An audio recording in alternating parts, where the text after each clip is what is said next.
You're gonna get a you're gonna get a copyright strike from Waves of Obsession for your background. Keep Yeah, going. But I can change it um to you no, can you can change it to static. It won't be no, distracting at no, all. please. Excuse me, I'm reading here. Oh Chapter no. 4, the ethics of Elfland. When the businessman rebukes the idealism of his office boy, it is commonly in some such speech as this. Ah, yes, when one is young, one has these ideals in the abstract and these castles in the air, but in middle age they all break up like clouds, and one comes down to a belief in practical politics, to using the machinery one has and getting on with the world as it is. Thus, at least venerable and philanthropic old men now in their honored graves used to talk to me when I was a boy. But since then, I have grown up and have discovered that these philanthropic old men were telling lies. What has really happened is exactly the opposite of what they said would happen. They said that I should lose my ideals and begin to believe in the methods of practical politicians. Now, I have not lost my ideals in the least. My faith in fundamentals is exactly what it always was. What I have lost is my old childlike faith in practical politics. I thought that was particularly apt for our present day and age. Oh yeah. So it was a good beginning to the chapter. Well, I might continue on. I really do think Okay. that I marked the second paragraph too is something, so I can move us on through where I was thinking. I'm still as much concerned as ever about the Battle of Armageddon, but I'm not so much concerned about the general election. As a babe, I leapt up on my mother's knee at the mere mention of it. No, the vision is always solid and reliable. The vision is always a fact. It is the reality that is often a fraud. As much as I ever did, more than I ever did, I believe in liberalism. But there was a rosy time of innocence when I believed in liberals. I take this instance as one of the enduring faiths because having now to trace the roots of my personal speculation, this may be counted, I think, as the only positive bias. I was brought up a liberal, and I have always believed in democracy, in the elementary liberal doctrine of a self-governing humanity. If anyone finds the phrase vague or threadbare, I can only pause for a moment to explain that the principle of democracy, as I mean it, can be stated in two propositions. The first is this, that the things common to all men are more important than the things particular to any man. Ordinary things are more valuable than extraordinary things. Nay, they are more extraordinary. A man is something more awful than men, something more strange. The sense of the miracle of humanity itself should always be more vivid to us than any marvels of power, intellect, art, or civilization. The mere man on two legs, as such, should be felt as something more heartbreaking than any music, and more startling than any caricature. Death is more tragic than even death by starvation. Having a nose is more comic than even having a Norman nose.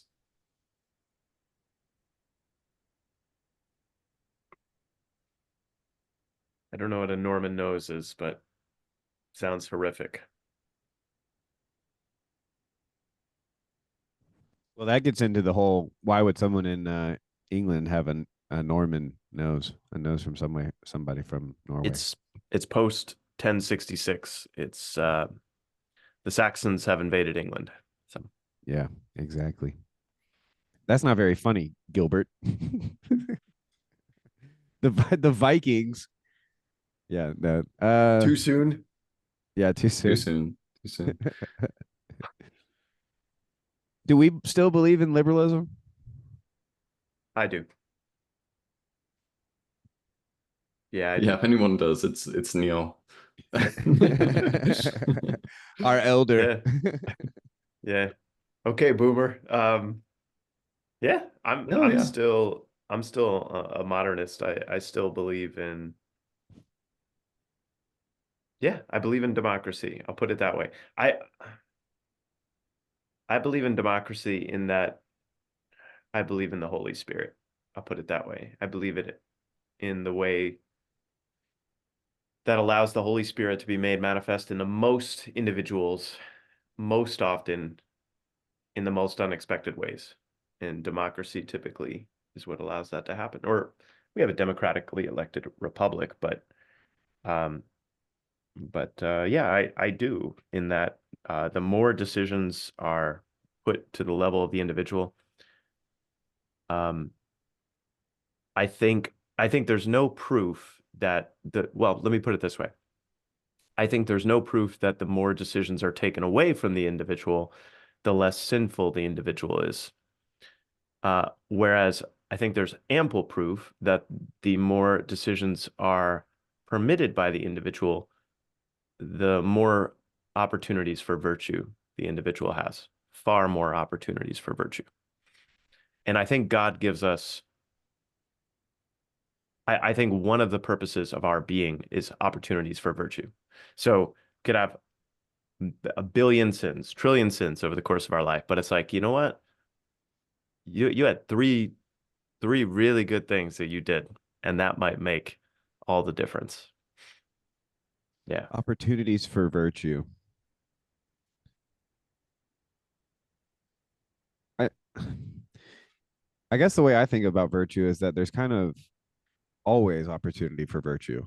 And I'm not quite sure how I could get more opportunities for virtue without also experiencing more opportunity for suffering or something. And Mhm. so at that in that sense, I'm not sure how to distinguish more and less opportunities because it seems like I'm always either fortunate or unfortunate, and both seem to be equal opportunity for virtue. Right? I'm either virtuous in my uh misfortune or virtuous in my fortune, but I they're think kind of you actually hit it on the head when you said experiencing more suffering. Mhm. So you could say something like the more responsibility that's ladled on your shoulder, the more suffering goes hand in hand with that. I think that's true. I think that's kind of the obvious one, but I think there's also an element of what do you do with prosperity when you have it is also a really significant thing. And that's an yeah. opportunity for virtue that's kind of hidden beneath the Yeah, it's surface. still a trial, right? It's still a trial. So that's what, like, I guess when I heard you saying that, Neil, it's almost like I could hear someone almost using what you said to make a argument for um like I need to make more money so that I can give more of it to the poor. Which I know is kind of like there are people out there like that, and I'm not trying to judge them necessarily that like they specifically want to make as much money as possible so that they can do the most good with it.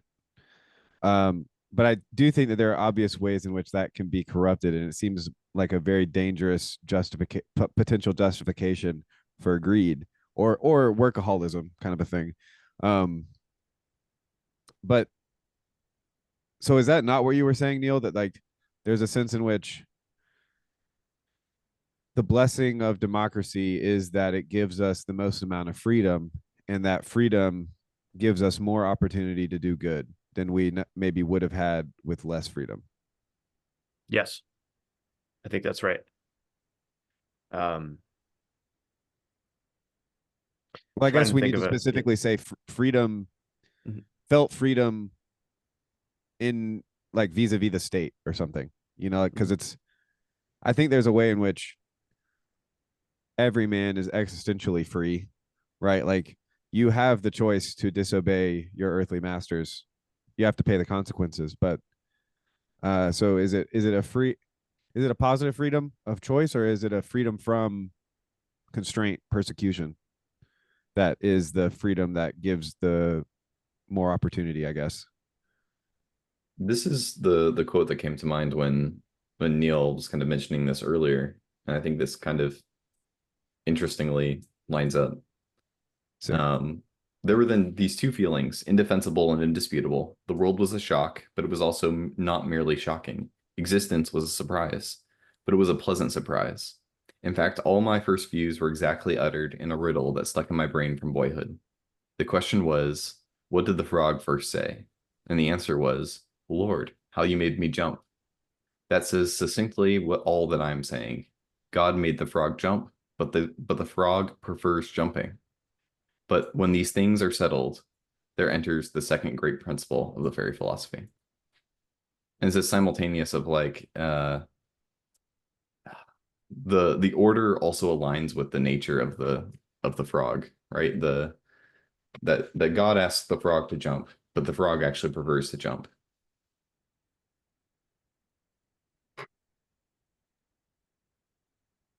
I have a specific example um, that struck me, and it was one of the earliest rando conversations I watched for PvK. And the title of it is it's still my favorite rando conversation of every single rando conversation I've seen. I don't know how many I've seen at this point, but the title of the rando conversation, it's from 3 years ago now. It's called Marriage as Cruciform Godliness, Formation, and Storytelling. Marriage as Cruciform Godliness, Formation, and Storytelling. If you look up that specific It's a great title. and um And you're gonna find it if you look it up on YouTube, right? yeah. There's only gonna be one video So with that title. Yeah. so this lady, um, mother, she tells the story of her husband uh, leaving her and falling for another woman, and her, she is completely within her rights to uh from a conventional standpoint, like from the Mhm. conventional societal standpoint, she is completely within her rights to look for a new partner and go about her life in that way. And instead, she talks about how the experience brings her back to church. She's praying for her husband who left her. Um, she's basically voluntarily sacrificing herself for the potential redemption of her husband. Um, and it's like if we lived in a society where divorce was impossible, let's say, um, would she have the opportunity to have that level of virtue be demonstrated? And not only that, tell it in a story, which I mean, this conversation that I'm referring to is one of those things that like it's what hooked me into the corner where what was within me was like this is this place is incredibly profound. Whatever's happening here is incredibly profound, and it's deeper than we understand, and it's way more vulnerable than any of us is comfortable with, and it's real. And and it's only when people are given the freedom to make the wrong decision that somehow God shines through in all of his glory. It's only when everything is expected in one way and the atypical individual chooses a godly path uh that we're shown what could be. We're shown the kingdom of God in those moments. And it's stuff like that in the corner. It's stories like that that uh remind me like why we're here in the first place. Like what's the point in living in the first place? Because if everything's perfect in heaven, then there's no opportunity for a story like that because everything would already be perfect. Well, there's a sense in which everything already is perfect, right? Or at least in the sense that, I mean, that's obviously not true in some ways and true in others. But I guess when the way that I'm meaning it right now is the way in which he talks about the ordinary being more extraordinary than the extraordinary, basically. Um, and the fact that, yeah, it's almost like he's kind of doing the Nietzschean thing, right? The revaluation of values at times, where he says, "Why are you any more surprised by the exception to the rule as you are to the rule," or something Mhm. like the beauty of the rule. But I'm not sure if I like it. This is one of those things where the rhetoric I think is maybe keeping me from the nugget of the idea, because in a sense, if the ordinary is more extraordinary than the extraordinary, extraordinary doesn't mean anything, or it's a similar thing to um if Christ is the highest, but he serves all, then which direction is the highest actually? Wouldn't that mean that the highest is actually under us all, kind of supporting us all? And so this is the type of thing where I'm like, either my mind can no longer see hierarchies the way everybody else does, or everyone else is using them in a similar way, and that it's not as, I guess it's like the difference between the universal and the particular.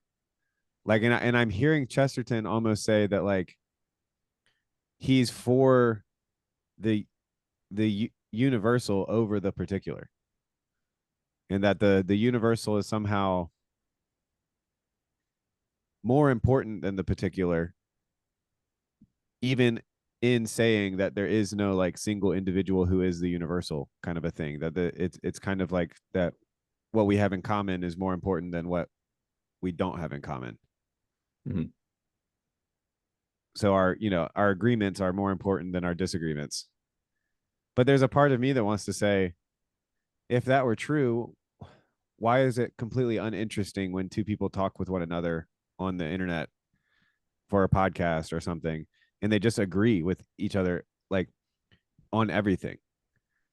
Like, that's when you hunger for the story. That's when you're hungry for like, okay, if everything is great and you guys agree, well, at least tell us like the story of when you didn't know this stuff, or like you were talking about for that PVK video, like tell a story.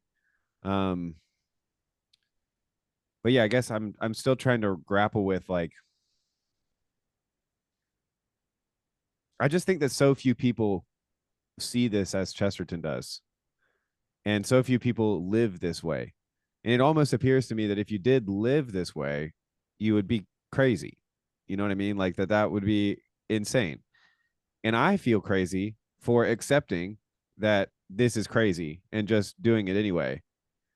And I also feel insane when Christians talk of it as completely explainable, and like, oh, it's just like, even sometimes when people talk of like natural law, I get this feeling where I'm like, yes, natural law, okay, okay, the Tao, yes, the Tao, okay, yes, yes, yes. But then God became a person and died.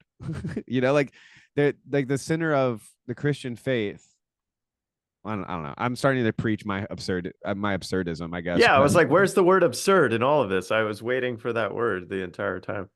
I yeah, think but I mean, this is why I'm like this, is because I was reading Chesterton when I was thinking about all of these things, and he does this move, right, where like, no, what's actually most important is the least important thing, and the least important thing is actually more important than the most important thing. And you're like, how can that be a sentence? you know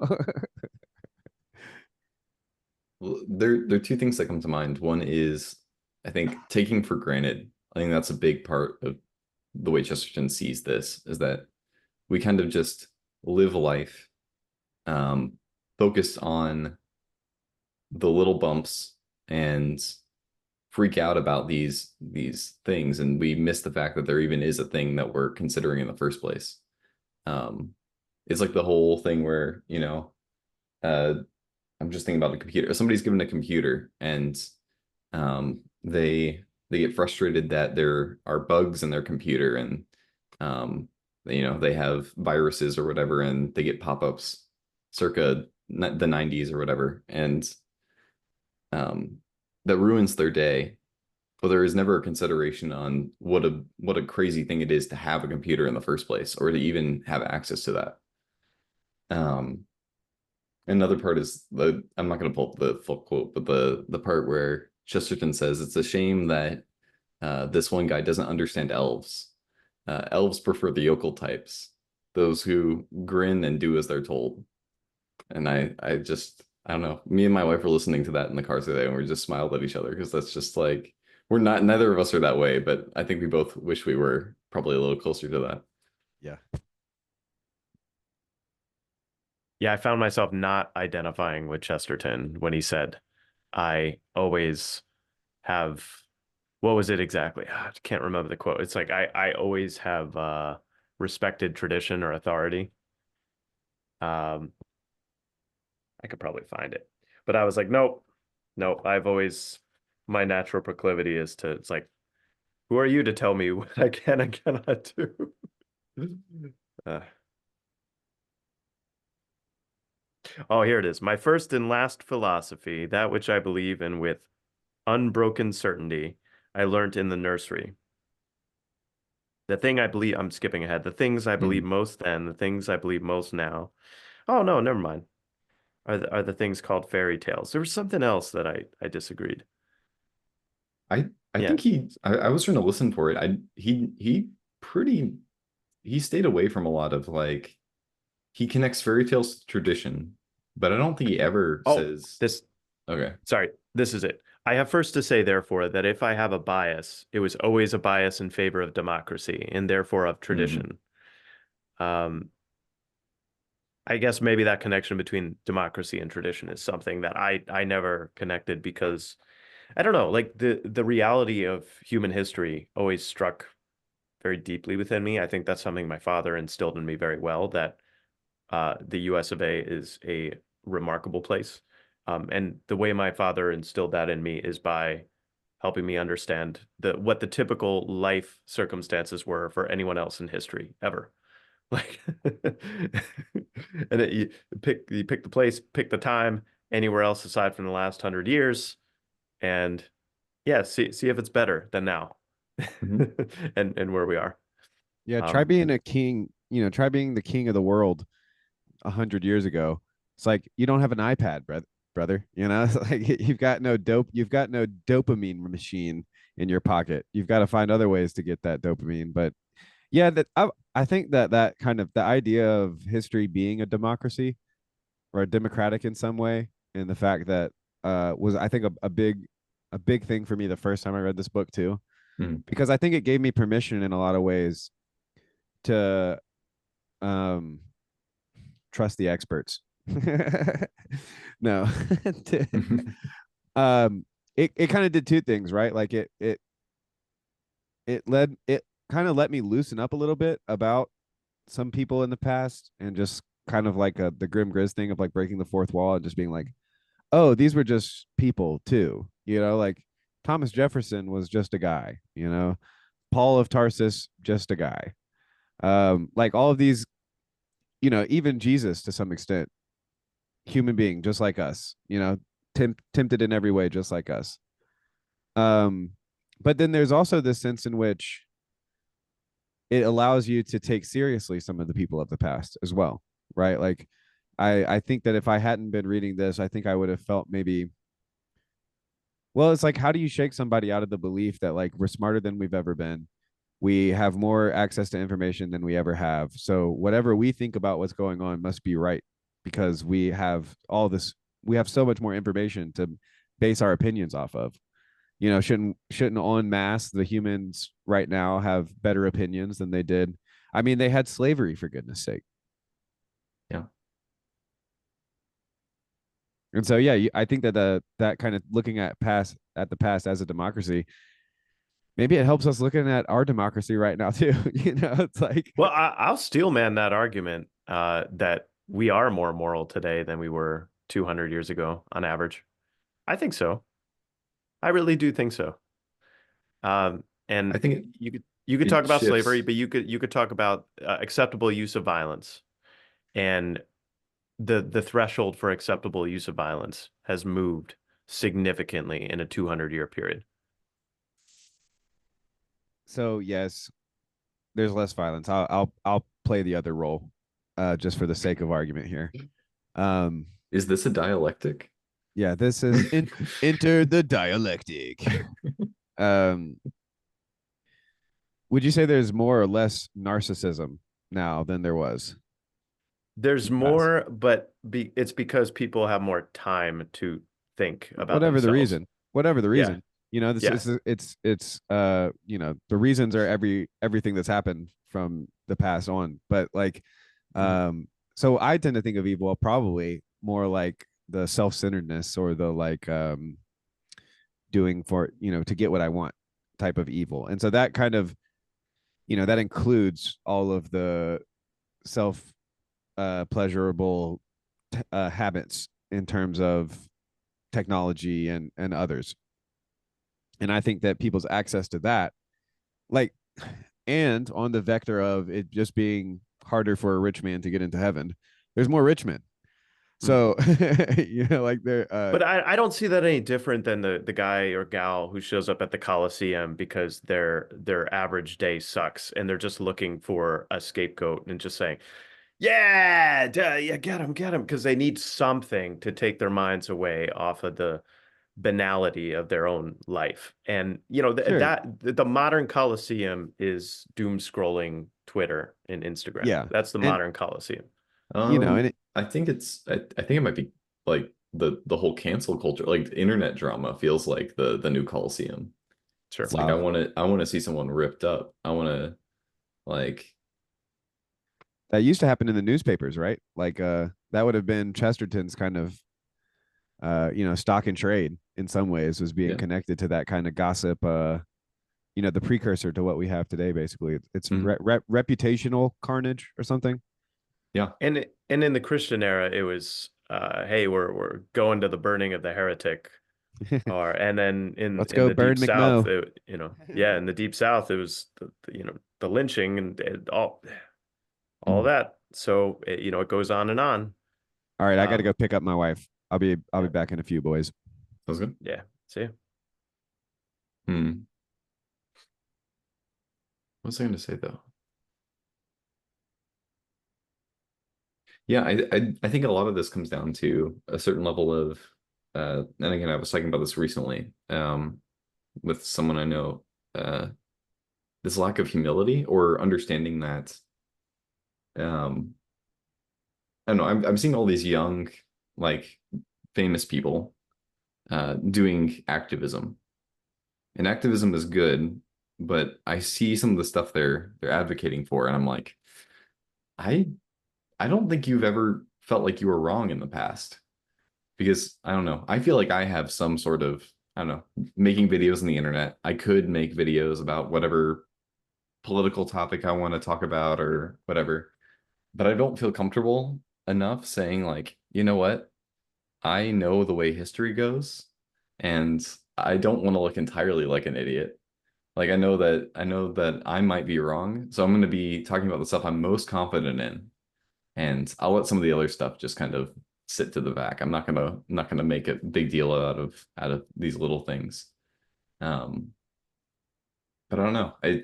It's it's something I know I'm struggling with, but I can see that also is kind of going on. I don't know if that fully applies, but yeah. But when I watch your videos, I can tell you're also doing it to better understand what you think and why. So Mhm. you'll explore a certain topic and you'll make a video. What it seems to me you're doing is you're taking your understanding of that topic and then synthesizing it in a clear way such that others can either agree or disagree or provide feedback. But it's only, you only really know something once you can effectively teach it. And Mhm. that's something I learned through my job initially. And that's one of the reasons I did the video game series, is because I realized like, oh, if I do this, it's actually going to help me learn it better. Because if I'm forced to teach it, then I actually have to hit a bar where I know what I'm talking about. And if I'm saying something that I'm unsure of or I don't think is true, I'm hopefully I feel it and then I have to go back and correct myself, or at least, look into it and make sure I'm correct. Um, Now for Yeah, like philosophical topics, it's a little bit more difficult. But at the same time, like it's not like you're exempting yourself from that same analysis. yeah. Yeah. Like recently I can give a bit of a spoiler, but my one of my next videos I'm planning on doing is like a playthrough of Fallout New Vegas as a communist. And I know I'm on Nice. the edge of kicking a hornet's nest there, but there's a certain amount of like, no, I can stick to a way of doing this incredibly respectfully, or attempt to Mm, do something that somebody who believes in that philosophy would feel, is represented, and be able to give both like affirmation and criticism in a respectful way. mm. Um, but yeah, it's a big balance in trying to understand that, and how to do that I don't know, respectfully, but then also find what is common to most people. Maybe it would be like the way Chesterton would put it, trying to find those links. But you got to constantly be searching around the game for the person who you haven't brought up to the same level as everyone else. Because Mhm. they could be hiding in a corner in some weird place. Say, ah, oh, you're not where the rest of us are. We need to get you there. Come on. Yes, yeah. Trying to find a way to, well, and that makes you understand it better, right? If you're having a conversation and you're leaving someone out, then you're not fully understanding the material, right? Because you still need to find a way to communicate it to a new group of people. Um, you haven't fully uh explored the subject. Hmm.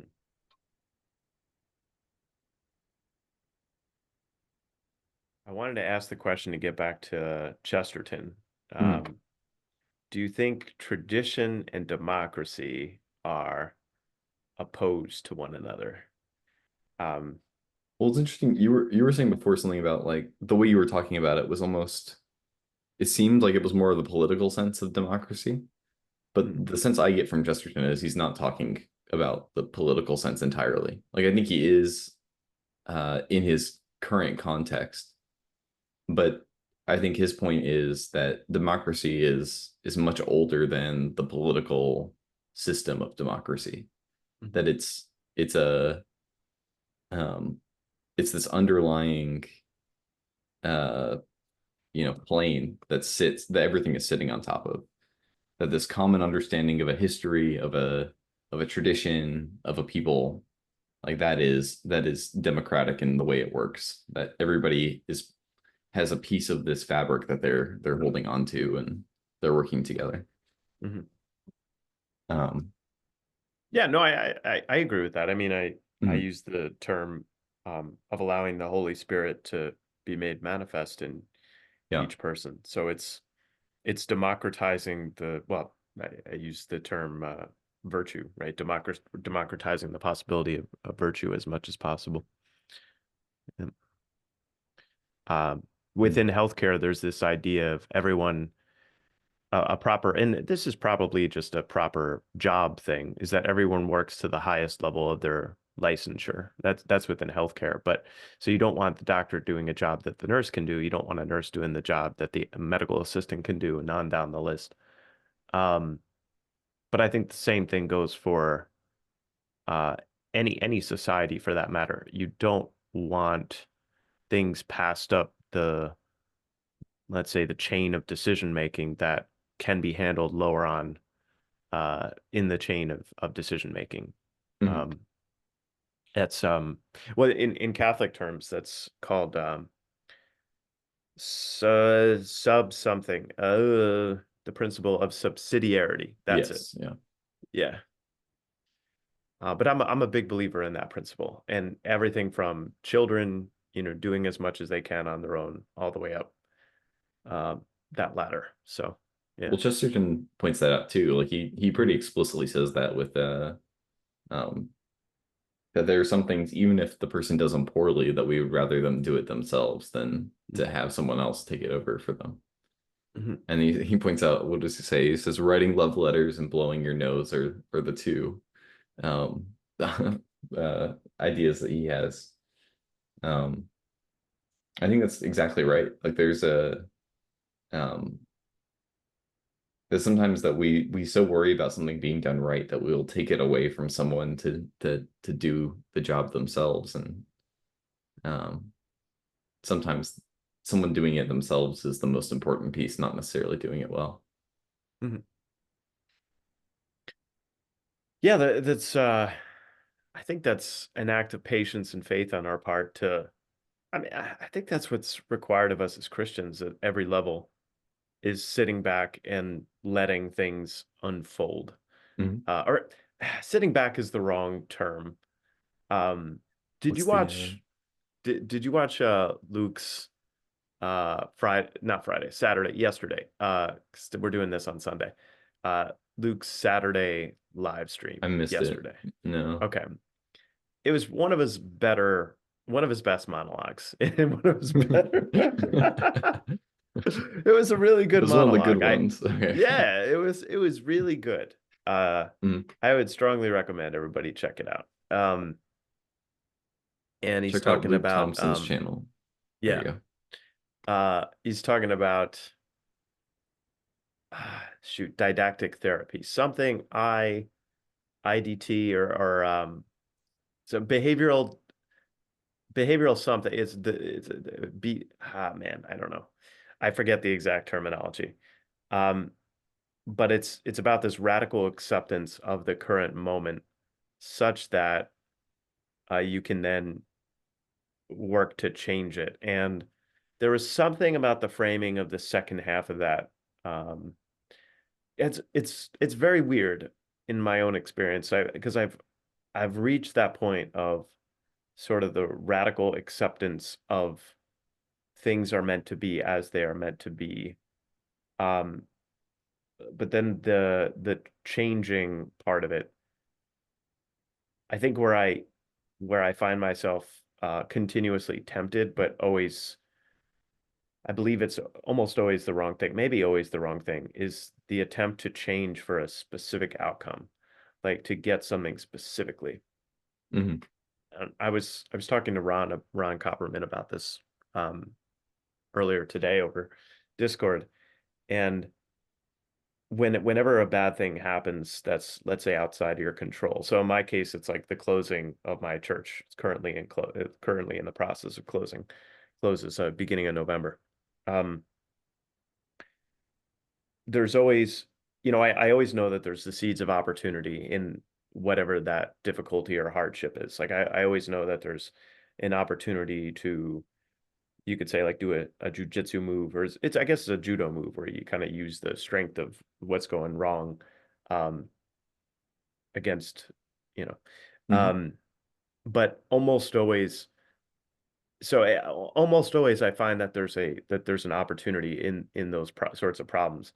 However, almost always I find that, so this is the part that I differ, I think, from um, the the therapist in this. Sorry, I'm referencing this reference to the reference that you haven't seen. Hmm. But anyway, like almost always the opportunity that I think is there it's not. And instead it's a different opportunity that I did not expect and that I just have to be open to. So like the yeah, so let's say my church is closing and my pastor is more open-minded to doing things. So I'm like, oh, this is my opportunity to start an estuary. And like we'll see if that happens or not. But like Hmm.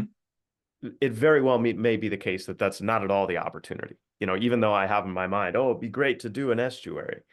So it's that kind of thing where just hmm, how do you always strive forward while never knowing precisely what you're striving for? You know, Yeah, uh, that's very hard. it is. The I feel that term. Oh, go yeah, ahead. sorry, one more example. I feel that way about game development in that like every iteration that I work on and something changes or it's like I constantly feel like I'm reaching success in that I'm doing it better and I have better sense of where I want to go and why. But it's like I hit reset button after reset button after reset button after reset button and it's like, okay, God, I seem to be getting signals that this is good and this is going somewhere, but like like where are we going? Yeah. Yeah, Mhm. yeah. The It's not helpful because I don't remember exactly what it means, but the term that kept coming up when I was trying to understand this, I still am, is wu wei. The There's this idea of like stillness, but then also like reactiveness at the same time. That there is this understanding of um, I think it's sometimes translated as like active passivity or passive activity. Like there's a certain element of these two contradictory things acting at once that not doing something is sometimes the answer, and you just letting it go and going with it. I don't think this is actually the Tao because I can't find it anywhere, but I remember reading something in high school, and it was a section where the writer was telling uh, a perspective like person in government, like, why are you struggling so much to get your way in the way the government is being led? Um, why don't you let the other person lead for a while, your opponent? And if it goes well, like your country's doing well. But if it goes poorly, then you'll get your opportunity to change things. And there's just a certain I don't know, trust is the big thing, right? Like, do you trust the world enough, or do you trust God enough, or do you trust the system enough to work to bring about that? But, Yeah, Kale had this quote that struck me. This was maybe 6 months ago now, but he was talking to PVK and he said, how do I teach my students to be deeply engaged and yet deeply detached mhm. from the world? And it's like that dichotomy between, but I hear what you're saying, um to be very much in the moment and focused on whatever you're doing or wherever you're going, but not be wedded to the outcome in any way, shape, or form. Yeah. Yeah. Mhm. There was a funny thing. I posted that video yesterday uh for people watching. I think that's the generational handoff video. And in Mhm. the live chat, somebody was posting and they were like, oh, what did they say? They had said something along the lines of like, why are you posting this for like almost like this it's similar to what Chesterton writes about drilling your enemies in the art of war. Like somehow me giving this advice could be giving advice to people who could use it against me or against them or something like that. Like they have enemies. I don't know if it was about that video particularly, but it might have just been on their minds. I just thought it was the funniest thing. And the only response I could think of are, I want my enemies to be wise because my enemies are fools. Like I want them to like it's better if you're wise. Like it's better if you have these things because the reason that you would be in conflict is theoretically because you're not wise enough to see how things really are. Um, and then you can have differences in opinion, but I think that's the most important thing, right? Like, Mhm. but I just thought that was so funny to me. I was like, that's not the way I think at all. Like I I think there might have been one point, but no, it's not a zero sum game. Why do anything good? Because the goodness you do might be taken over and used by your enemies. Yeah, Yeah. it's true.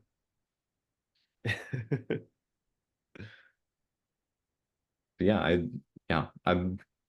I'm not in a zero sum game fighting for my life.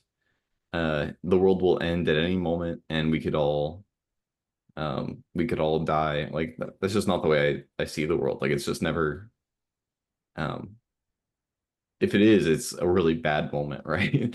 Mhm. In the best moments, it's very much trusting. Okay, like I trust the way it's going Mhm. and the way it's going to. Well, if you're in a go back to the game analogy, if you're in the game and well, first of all, there's a presumption that the game is worthwhile enough to get invested into. I Mhm. feel like that threshold of worthwhile enough to invest, that I sense is going, I guess, up the threshold. Sorry, going down, down, down. In that it seems to me that we are less and less likely to invest into difficult or time consuming or um yeah, things that require a big investment of our care and attention. We're less, I think that's what's been steadily going down. That's maybe the narcissism that what McMo is talking about.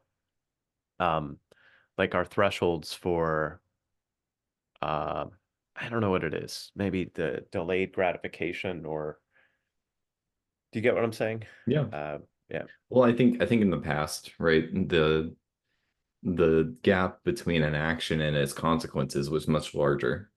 Hmm. And so you could train that muscle of being able to keep acting without an immediate response and do that. But we have such quick correction that it feels like, you know, you don't get the bad consequences until much later, and you can keep pushing them off.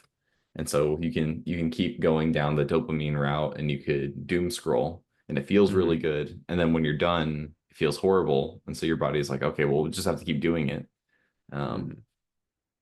and so uh yeah, the self-discipline and and all that is extremely hard to cultivate once you've started down that route. And trying to turn that around is not an easy path. But I do find it flipping sometimes, in the Mhm. opposite, where I don't know, you cultivate a hunger for, Well, what's the rock bottom yeah. you've been talking about, right? Like once you Mm, reach a point mm, where you've seen the end of this road, and or you've seen enough to know the end of this road, maybe would be another way of putting that too. mm. Um, I think that's probably more likely. Usually you don't necessarily meet the end, because usually the end, especially in the worst cases, is not life-giving, at least might be the right way to put it. Mhm. Um, and that's the point where you're faced with a real choice of, do I continue down, or do I go somewhere else?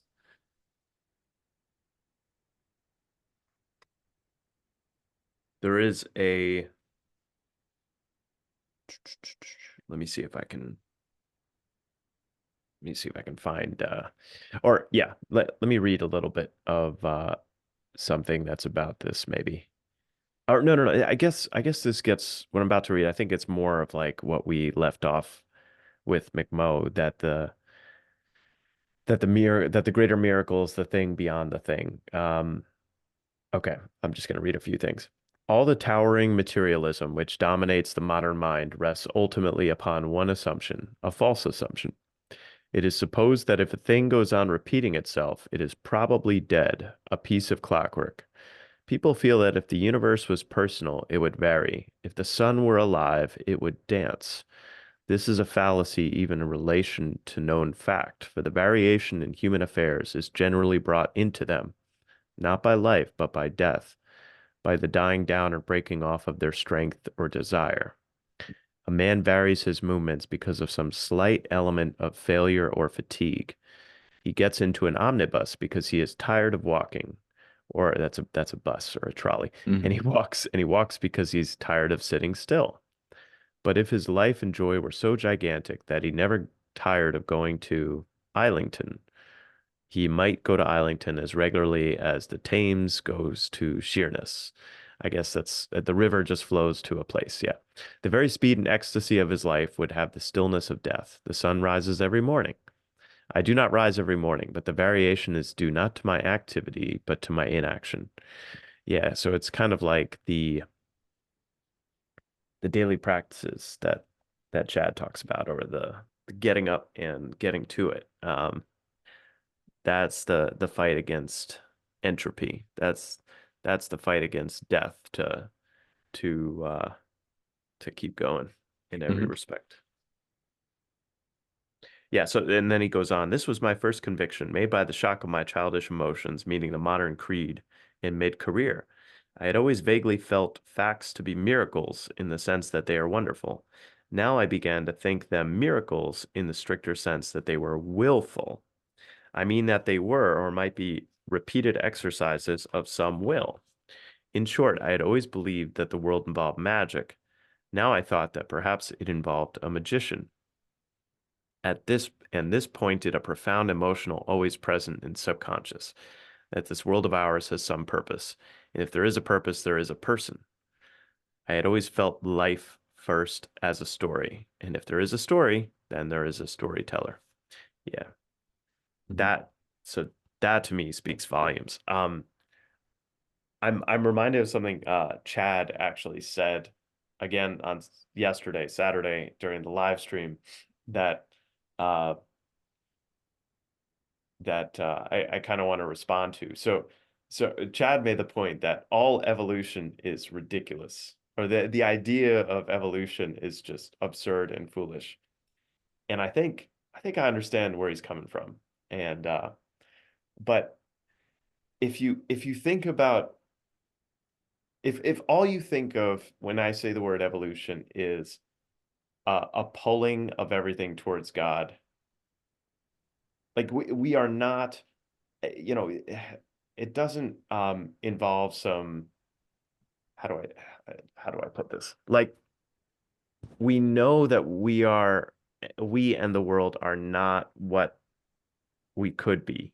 We have this sense. This is one of the, I think, Mhm. the Aquinas's proofs of God, right? That we have this sense that what is not what could be. And it's this insufficiency in relation to the ideal. And one very simple way of thinking about evolution is the process by which, and I'm not saying how that happens. I'm just saying there's a process by which we are moved towards the ideal, or whatever that is. Um, but I think the scientific types would eviscerate that, because they would say something like, well, 99.9% of species that ever lived have ceased to exist, and yada, yada, yada, yada. That's true, but also I am going to cease to live through 99.999% of time. But that doesn't negate the fact that I did live, that I am alive. So to all things there is a time and a place under the heaven. Uh yeah, so I guess I take uh equal offense, well, maybe not equal offense, but I think it's damn presumptuous of the evolutionary biologists to presume that the evolutionary push is from behind forward Mhm. versus from in front, pulling into the final form of what is and meant to be, so to Yeah, speak. I heard Chad's well, first of all, he framed it as a revelation, so we should be very careful disagreeing with his revelation. He's gonna get Uh, mad. but but I heard him specifically, and he's not the first person I've heard say this, but it is a very astute observation. I think I first actually heard this from Brett and Heather, well, Heather Hying and Brett Weinstein, um, in that random mutation is most like that evolution should be primarily driven by random mutation, was the thing that Chad saw as basically contradictory, or can't happen, because I think he said if Luke Thompson walked around with a big slim head, one, most women wouldn't want to have babies with him, but two, like, what's to say that that mutation is adaptive enough to produce, and I think as well, the intermediate phases of adaptation, oftentimes that there needs to be some sort of phase shift, right? Like, bats can't fly until they can fly, Mhm. and that's kind of a big leap. How does the wing continue to grow even though it's not being used to fly, kind of an idea. But the part of Chester that you were just reading, it gave me some, not deja vu, but some nostalgia, because I remember listening to that portion on a roof, uh, and it was like it stunned me in a way, and so I remember I had to sit down and smoke a cigarette on the top of the roof in this subdivision in Asheville, so surrounded with mountains basically. And it was just thinking like, huh. I can't remember exactly what you just read, and what he said, but it was it's something about the yeah, that everything is a miracle in the sense that there's a person behind it causing it to happen. Um, and obviously, that jives quite well with a kind of high view of the sovereignty of God, the providence of God, and maybe even a lack of quote unquote free will, or the that the faculty of free will is not as operative in the arena as we think it is, even though it is maybe to some degree very operant in the agent. Um, but yeah, that piece, I mean, that's obviously been huge for me. But well, I guess what did I miss? I'm kind of hopping in on the conversation again, like I had been here the whole time. I mean, we've kind of gone a little bit of everywhere, so it's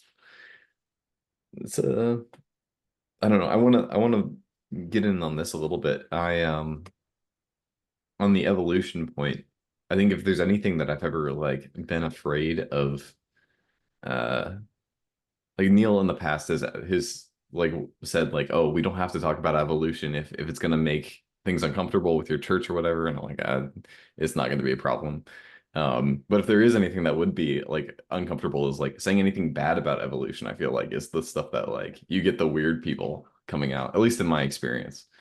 And if there's anybody I credit The with weird my people like Dawkins, yeah, those yeah, weird guys. yeah. But there's anybody who, speaking of Dawkins, actually, who has instilled in me my contrarianness even further. It's David Berlinski. I don't know if either of you have I don't seen I don't him. think I don't think I recognize that name. He wrote after Dawkins wrote the God Delusion. He wrote the Devil's Delusion, and so he's a mathematician um, who uh, started writing about evolutionary theory and stuff like that. And he doesn't. I don't think he actively has a major problem with evolutionary theory, but he has problems with the mathematics of some pieces, and then also a frustration with the idea of categories is the biggest thing. And I know I'm taking us on a tangent, but his part of his point is um, in evolution, what is a dog? Like, at what point do you say this is a dog and this is a progenitor to dogs, or this is this? Like, it's an infinite flux, and so there's no separation of anything, and you can't categorize anything. So it's like what Chesterton writes about, that it's the thought that destroys all thought. Like, there's no there's no thinking that can happen So in he's a genetic non-binary. his mind. Yeah, But that's the so the reason that I believe in evolution is that I see it in a variety of other mediums. So you could think of it in Mhm. terms of religious ideas, the idea of the Trinity. There was a time when that was not explicitly stated in Christianity, and yet that idea permeated virtually all of Christianity by the second century. We see it in other ideas, like the idea that slavery is bad. Like that Yeah. 250 years ago was a very marginal idea, very marginal 250 years ago. And then it becomes all pervasive, and it Also and depends on where you often are too. Well, and you're talking yeah. about memes, right? At that point, you're talking about Mhm. almost like the But evolution of consciousness. but evolution occurs in okay, there are like three requirements for evolution to occur in any medium. Doesn't matter the medium, doesn't matter biological information, doesn't matter. There needs to be replication, there needs to be competition, and the last one is differential fitness, meaning that whatever is competing can't have the same exact outcome. It has to have a different outcome. And if in any system that has those three criteria, evolution occurs. And what I mean by evolution is there is a change in the standard of whatever that standard is. So one example would be, do you receive a Sears Roebuck and Company catalog in the mail every year? I do not. No. Yeah. So why don't we receive the Sears Roebuck and Company? Do you know what I'm talking about?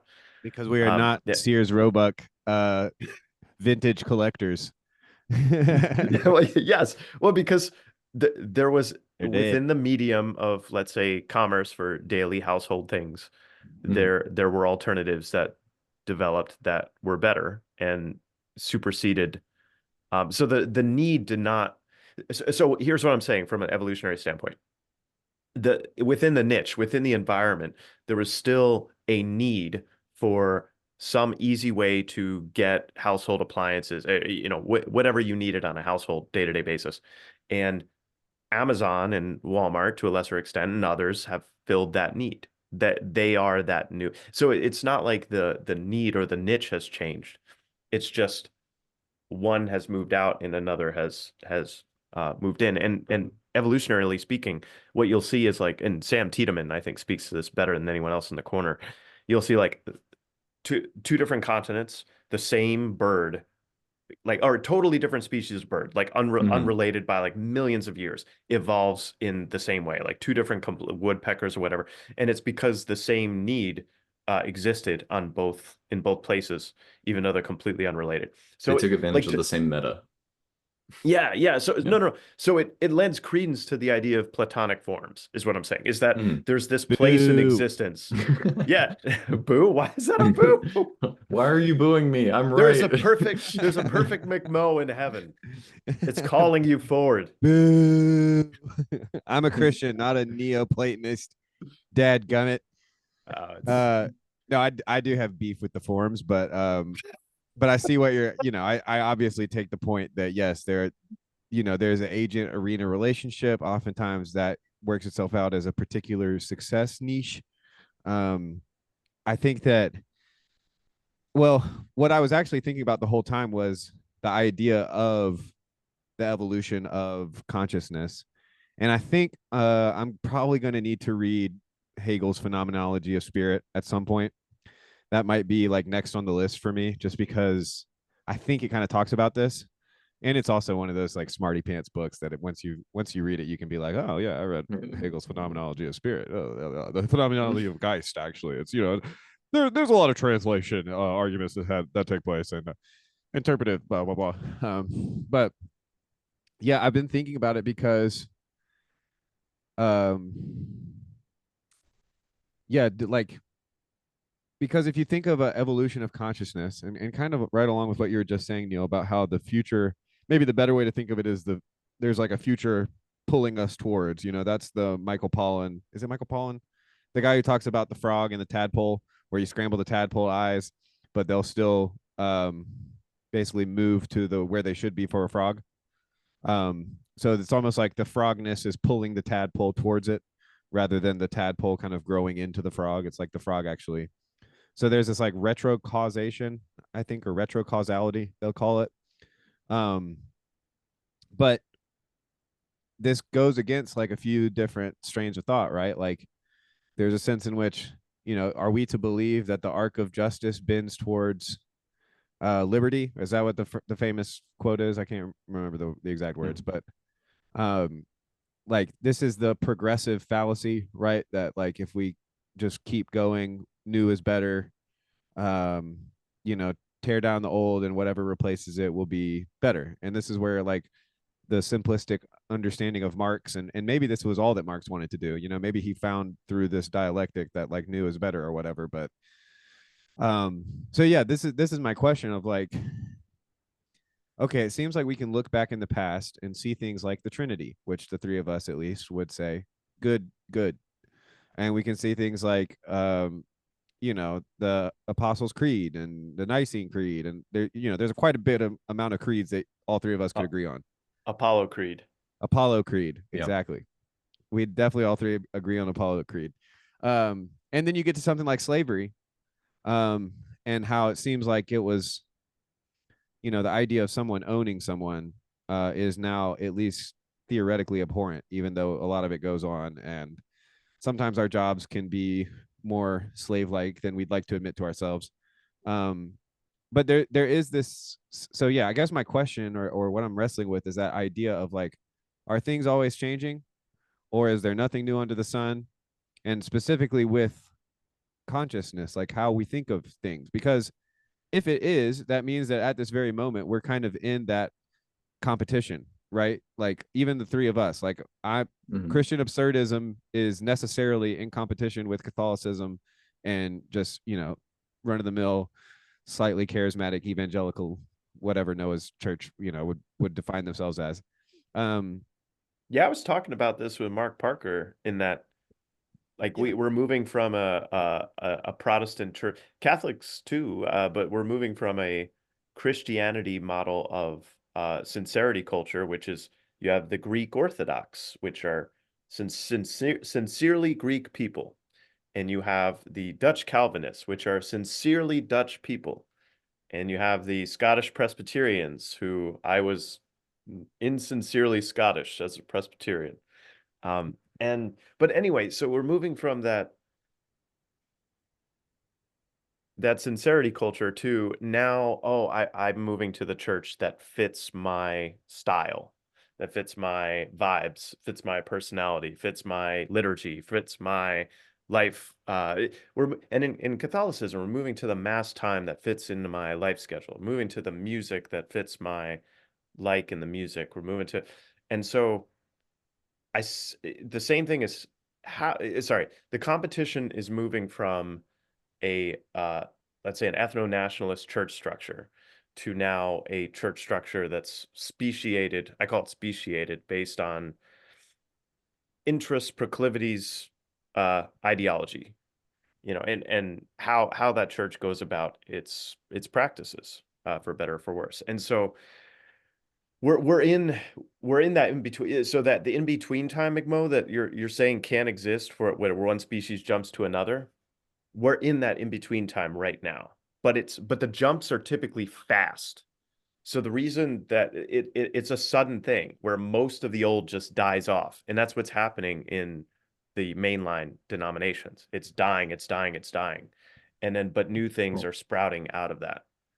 well, I think there's a piece of it too, which is the people who are trying to avoid it are, in a sense, caught in the vortex of choosing the thing that feels right to them. Like there's a you see the move towards orthodoxy, and I know that people might get mad about this, but I think it's just Protestantism all over again. It's the Protestants getting mad at the Protestants and jumping over. Are you muted, Nick Mo? I didn't. No, I just had my No, microphone down, but I was he's making fun of the I can't hold it I can't meme hold that it. I can't with the hold it. dreidel. They're going for the vibes. They want the old vibes, and so they go for the old vibes, and then they get mad when it's not old enough for them, or like not traditional enough for them, and so they're like, well, why isn't it more traditional? It's like, well, that's the tradition. The tradition is that we are this level of traditional, and so when you're bringing that up, like you're being a Protestant again, even in trying to avoid doing it, you're doing it. Yeah. Well, and then there's a similar issue if you're at like a state of the art church that's always trying to do the newest thing and like really kind of innovate on how church can be done. Is that there's always people in the audience who wish the church was like it was when they joined it, like 5 years ago or whatever, Mhm. back when whenever. So like, yeah, it is very, very strange. And I wonder if like, to what extent. Okay, so to me, there it seems like. Well, I'm gonna take us off on a rabbit trail, I guess. My brain was just like, focus on Chesterton, McMo, focus on Chesterton. No, it's But okay. yeah, like I wonder if it's this. There's a part of me that wants to say that the best case scenario there, or in this like position we're in, is that to yes allow freedom of religion, allow people to choose what religion suits them, kind of a thing, right? Like that. And this is liberalism. This is democracy. See your democracy. um, but in that, there is the possibility, because I'm thinking about Mark and Jacob's stream last night that was after your and his, Neil, yours and his, which I watched this morning. Um, and Jacob brings up the fact that yeah, whenever churches go woke, they go the Christian equivalent of broke, which is that people stop coming. um and and of course there are exceptions to the rule, uh and one of them happens to be across the street from Mark's current church. you know as his church is like failing to, they want to grow, but they're all old. and the church across the street is affirming and accepting. And so what I would want to say, I guess, like what I'm all building up to is like there's got to be a way for us to kind of like authentically be sincere and uh you know, or to like sincerely be authentic while also having a profile. You know, like I'm not so certain that it's a you know, of course prophilicity is not going to come in and like make sense of sincerity and authenticity, or you know, offer us some third way that's like higher and better. Like prophilicity is not the answer. um but I do think that there needs to be some sort of, you know, like it just seems weird. Like I'm just hesitating to say it because it sounds too culty. But I'm like, is it not possible for the greater Christian body to make use of similar tools as we are right now? You know, so different personalities, obviously, but same Zoom call, YouTube, people can find their people. And like that ecumenicism and forgiveness and long suffering and bearing one another's burdens could become like more of the norm, despite the kind of confessional differences. And I know it's, you know, that'll never happen. And the reason it'll never happen is because there are people who constantly are like, that'll never happen. And so I'm kind of No, like I'm all I'm this progress I'm stuff. I'm like, when can we start kind of just telling people like, hey, you should talk to Catholics. They're not that bad, you know, or like Catholics, like maybe you can learn something from these Greek Orthodox people about, you know, how they venerate the saints. And, you know, maybe we can, you know, be the body of Christ, even though we disagree. Shocker of all shockers. And I What? understand that I understand that that's like an obvious no for many people, even PVK, because he's Mhm. like, we can't take communion together. And we can't take communion together. We probably can't worship together. We're all going to have different preferences. And it's kind of like the prisoner's dilemma, because the churches that are most willing to kind of say, we'll, you know, come as you are, we'll accept anything, like we'll go along to get along, we're never going to enforce our rules on you. Those are the enforced churches. Do what? enforced monogamy. Yeah. Yeah. Yeah. Like it's the very open churches, you know, that can kind of, you know, would never throw out anybody, that apparently go broke, you know, or like that die. Those churches die. And so it's just very interesting. I'm like, I wish that there were a type of ecumenicism that would um maybe not like fight against that kind of evolutionary force that you were talking about, Neil, but that could at least be aware with it and kind of work with it and flow with it, so that one, we would have refuge from the internet, you know, as a society. And two, we, you know, we could bear one another's burdens. You know, we could be the church. And I was actually like very convicted and kind of stunned when Mark Parker basically said that he thinks we don't see as many miracles today because the church is split up and is basically an open rebellion to God because of our refusal to um basically not divide. You know, it's the exact thing that Jesus prays for in the garden. You can just look at church history, and the fact that you have to look at multiple church histories tells you all you need to know. You know, like, and you know, gosh, y'all got me preaching about ecumenicism. I don't even go to church. What do you think we're doing in this space, McMo?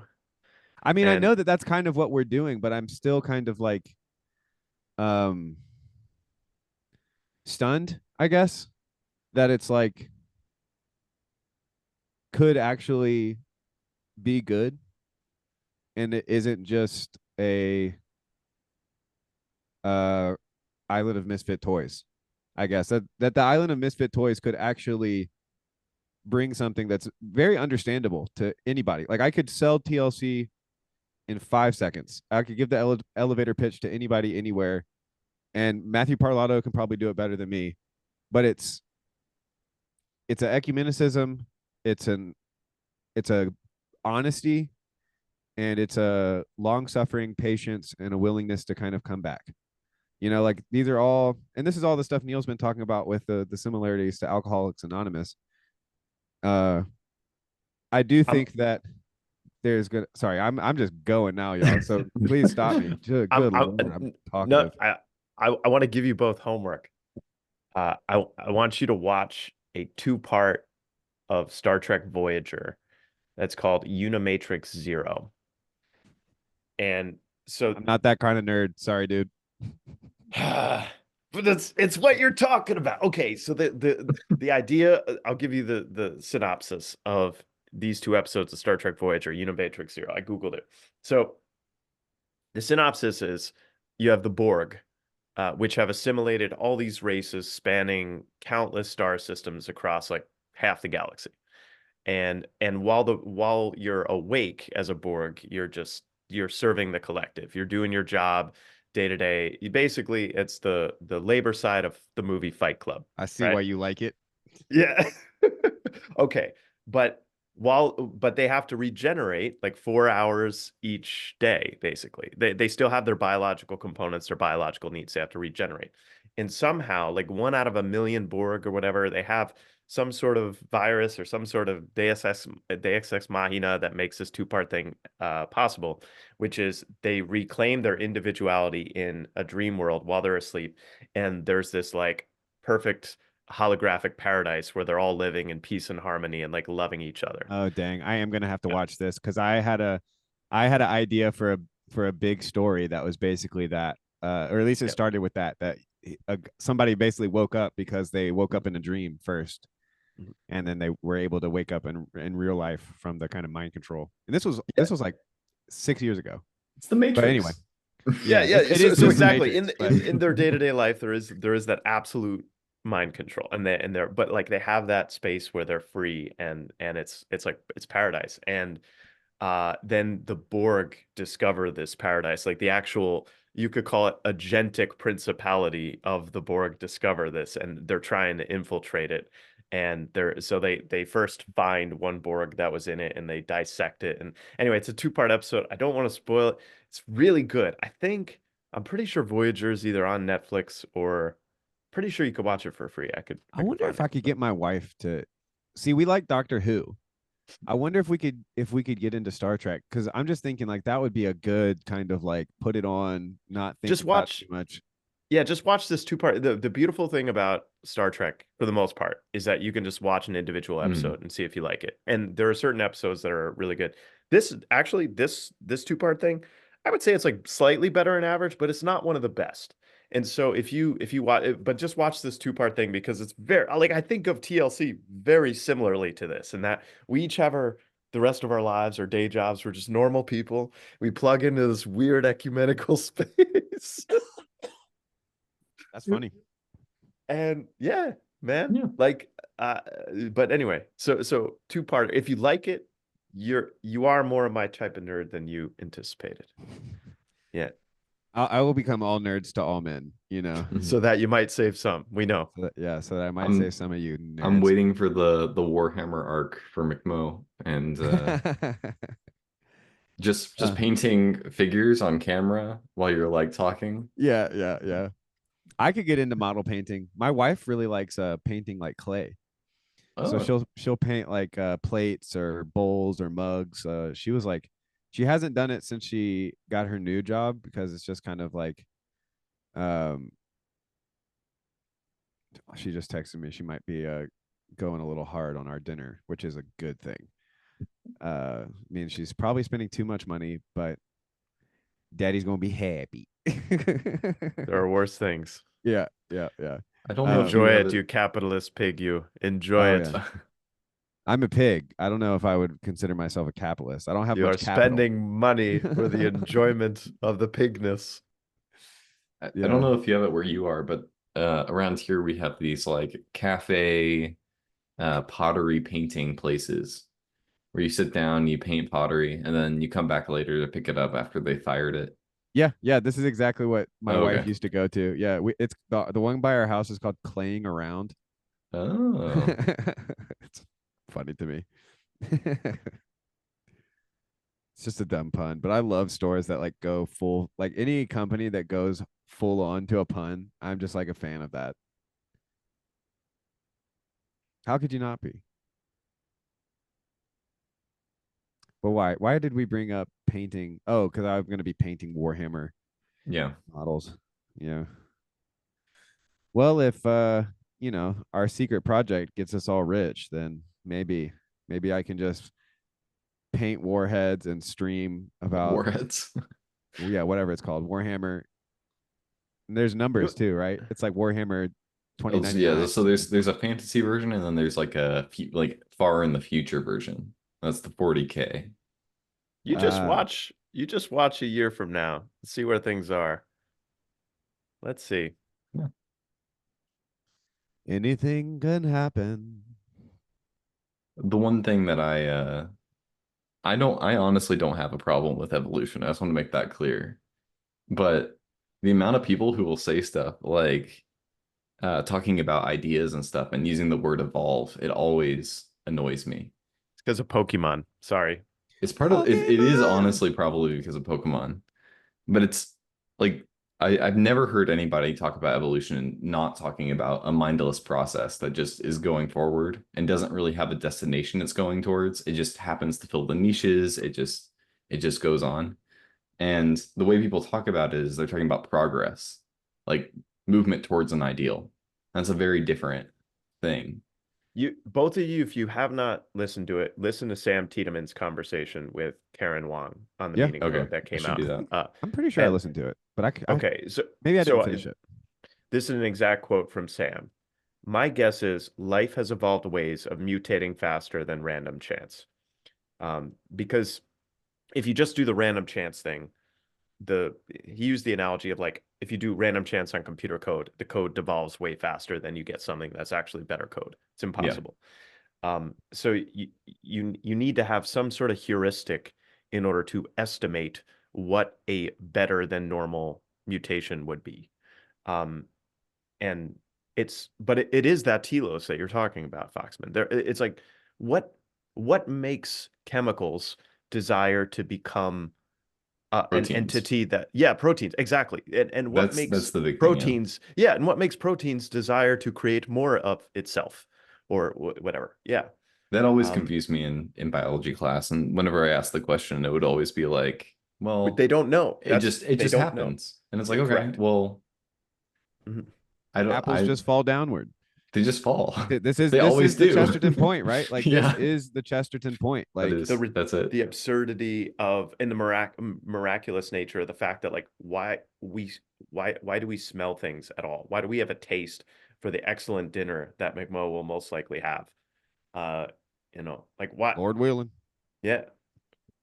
It's like just every little aspect of our existence is truly absurd when you think about it. On Like what? Yeah, go ahead. oh, I was going to You change the said it, subject brother. slightly, but on Friday's live stream with PVK, they kept using the word enchantment, and every time they would say it, T Krog in chat would say, "Oh Lord, they're saying enchantment again," and he would like complain every time. And I've been so tempted to just like take a video and clip out every single time enchantment was mentioned, and then like a letter to T Krog in a video. I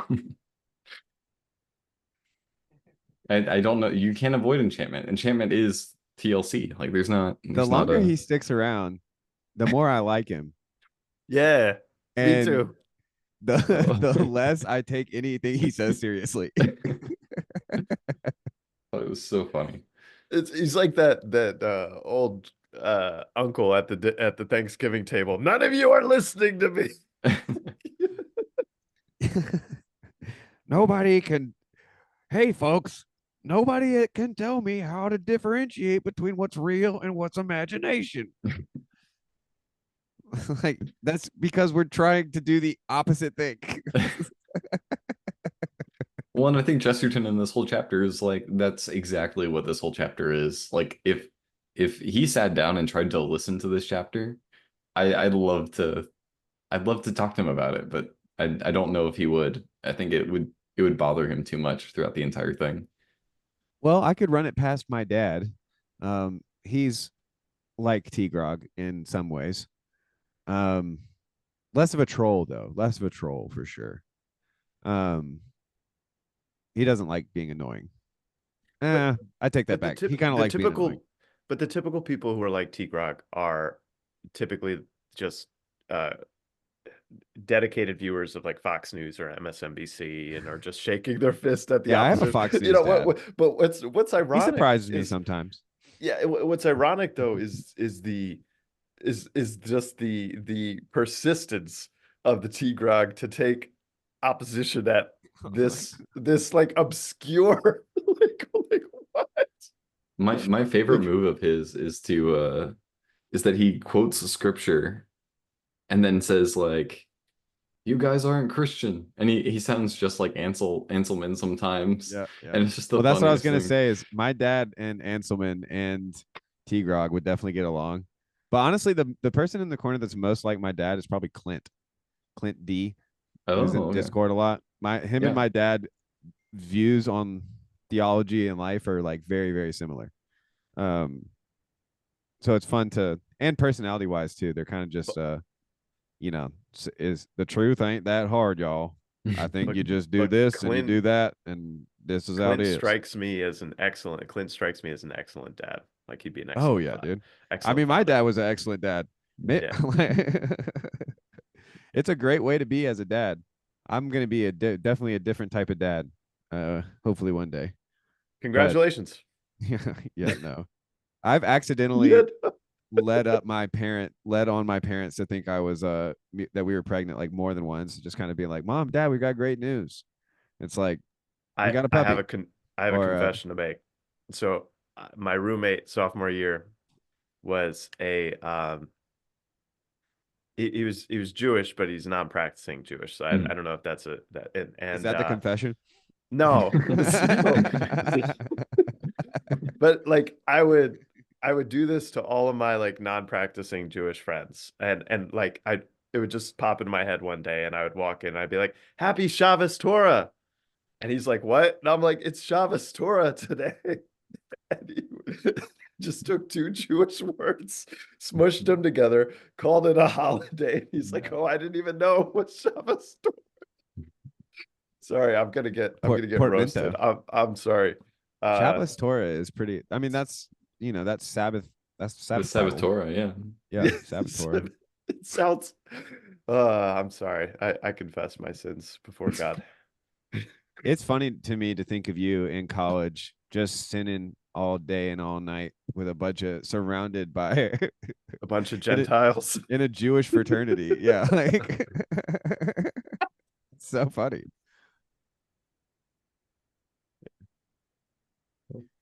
There was one other before we end it. I don't know if I'm having a great time, but I forgot we were there still was going. I was thinking um about what the title this, and I'm thinking like a conversation loosely about What chapter happens when 4. we haven't seen each other in a month? yeah, it's been about that. It's good.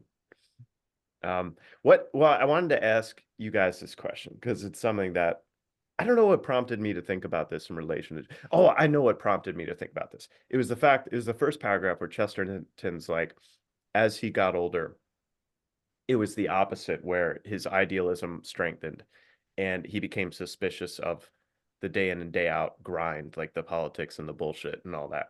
And I'm putting words in his mouth, obviously. But, and I was thinking to myself about, like I do this exercise on occasion where I'm like, if my 16-year-old self saw me now, like what I was doing, who I was, like what would my 16-year-old self say? And so I was just curious if you guys have done that exercise or thought about that. If your 16-year-old self could see you, would your 16-year-old self be like, "Ah, shit," or would your 16-year-old self be like, "That's pretty good. That's pretty cool." Yeah. I think my 16-year-old self would be surprised at some things, but I think what's more true is that I would really like my 16-year-old self. Like me right now, I think would get a real kick out of me as a 16-year-old. Um, but then also I kind of like if I knew that it was me, I would I don't I would I just know that now I can handle being with somebody who had those emotions like I did, because I've had them.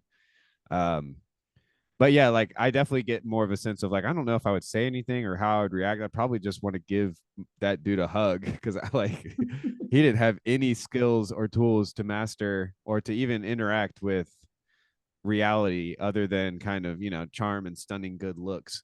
So it's and at that point nobody in my life at all knew that I was sad like a lot, because it's easy to kind of you know y'all would have no clue if I didn't tell you constantly, like most people don't. So, um, but yeah, like that's probably the main thing is I would want to see if I could allow the younger me to process some of those emotions, I guess.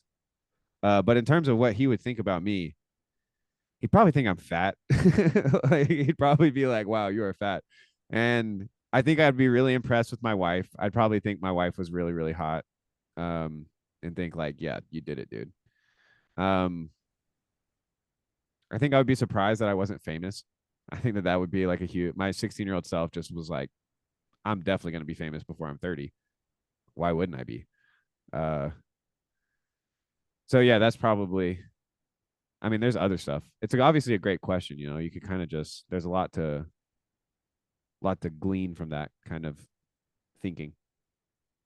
Yeah. Noah, what's your 16 years old self want to say? Like, Oh, when I was 16, I what's it like was next week? I was in like depths of nihilism mode at 16. That was kind of one of the darker moments of everything. Pretty similar to you where you're talking about like no one quite knew how sad you were. That was probably like the life of Noah then. I think you'd be Somehow, very Noah, impressed. I knew you were sad the first time I laid eyes on you. I don't know why, but maybe that's just because you're not hiding it anymore. No, I think I'm actually I don't know. Ever since I met my wife, I think I've been a lot happier than uh I was before. I Praise God. remember the uh one of the pastors at my university, he would we would like talk pretty regularly. Like we had like time where we would talk in like small groups and then also one-on-one. And he once was driving down the road and he saw me walking with my girlfriend at the time. And he just saw, oh, that's such a happy couple. And he's like, wait, that was Noah. Like I've never seen him smile before. Didn't even And recognize you. he did not recognize me. And That's so, awesome. That's yeah, awesome. lots of credit to her. And then also just, yeah, there's a lot of changes constantly going on. And so I think you'd be impressed about where I am and, being able to be here. I think I've made a lot more, I don't know, progress might be a weird word, but a lot of progress since then. So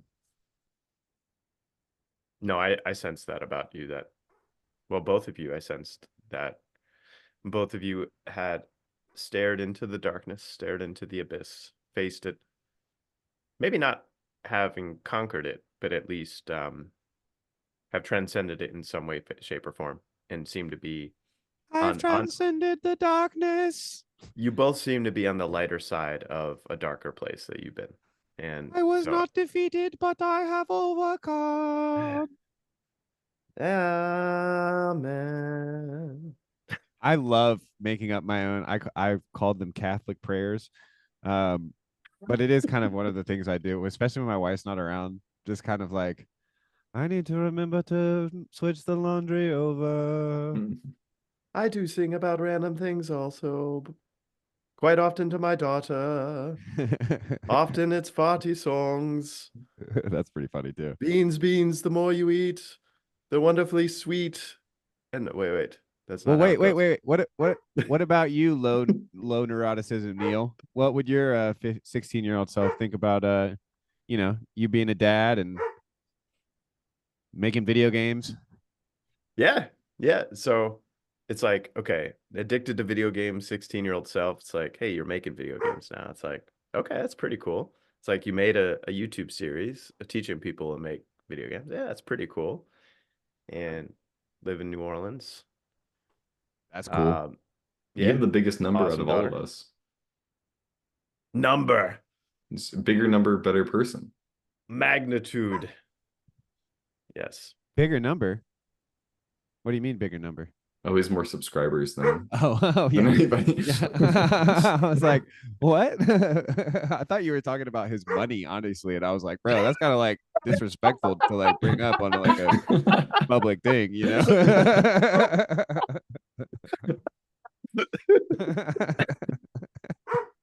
And my dog is going Yes. crazy. He needs to go. He probably needs to go And pee my and waist listen to Mike. circumference is bigger too. And no, Yeah, I'm like, I'm bigger than Neil in every way. I've got the biggest numbers here by a lot. Actually, I wouldn't be surprised if you're like 6'3", Noah. I don't think you are, but I he wouldn't be is surprised tall. if you were. I'm He's like 6'2". 6'1", Yeah, and a he's tall. little. Yeah, you're probably one of the guys that's taller than me, but people would think that we're the same height just because my head's big. Short people think that I'm taller than I am sometimes. I don't know. There's something height about is one of those personality things. adds and takes away. Yeah, some height. people are surprised to hear that I'm 6 feet tall, and some people are like, "Whoa, I had no clue that you were that tall or that you were that short." I should say. Either way, Isn't it Richard Rowland who's like way taller than anyone expects, or is it just compared to Peugeot? Peugeot yeah, no, is I think shorter, and Peugeot has a giant head. yeah, So that's I have a big head too. I always feel sorry for people with big, massive heads. It's kind of like a weird thing because people recognize me all the time, or they think they recognize me. Mhm. They're like, I'll be at a gas station in the middle of nowhere, and somebody will be like, ain't you Mark's kid?" Or some, like, "Are you Christy's brother?" They're all rednecks. And I always look related to these like just complete just white trash people. But it's weird too. Like I'm about to have to shave my head and like I think I told you all that like clean up for this business trip or whatever. clean your Uh, room. yeah, and I get treated differently. Like right now you can see I kind of got the like curly Jufro kind of look right now. As it grows, it gets more curly and stuff. But then when I shave it, I do, I look a little bit more hardcore. I can tell like people they don't smile as much at me. They're kind of like I met, Very yeah, a friend of mine's like stepdaughter. First time I met her, she ended up telling her stepmom, my friend, that like apparently she thought I was a bad person because of the way I looked. But then when she got to know me, she realized I wasn't that bad. And I was like, that's just so funny. But yeah, why am I talking about this? Oh yeah, because the numbers are bigger. What was the number that was bigger? The age? Subscribers. Subscribers. Oh yeah, okay. Yeah. well. When you're my age, you'll have twice as many subscribers. Yeah. That'll put me at like 102 or something.